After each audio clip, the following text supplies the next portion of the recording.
Hello everybody, welcome to iExamB. Embrace the iExamB learning experience. On request of many students, finally I have come across a mark sheet of selected candidate. In this video, I am going to discuss the mark sheet of 2024 selected candidate, the candidate who got rank 1 from unreserved category. We'll be looking at the score the student got in paper 1, paper 2, and then what score he got in interview, which led to his selection from unreserved category. So here let's see the score in paper 1 descriptive English.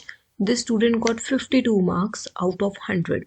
So this is an average score. This year we have seen the score between the range of 52 to 58 in general, IT, other streams as well.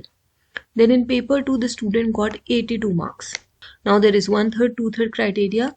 So the total phase 2 score of this student was 72, while the cutoff for phase 2 was 71.33. Now the score of 72 was given 85% weightage and converted to phase 2 marks 61.2. This student got 10.5 marks out of 15 in the interview. And for your information, the student did not have the relevant post-qualification experience to fetch those extra 3.75 marks.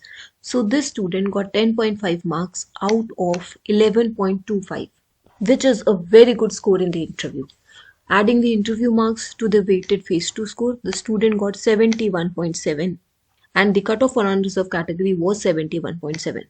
As there were less vacancies this year, from unreserved category there were 2 vacancies. So I think both the students must have got similar marks in the range of 71.7. I know of this student who got rank 1 from the unreserved category. Now looking at this mark sheet, you may understand what score you should be targeting both in paper 1, paper 2 and interview. What should be your level of preparation, and accordingly start your preparation for the next SEBI exam. That is all in this video. Enroll with iExamB and make your preparation 50% faster. Thank you so much for watching this video. Subscribe to our channel. Stay tuned.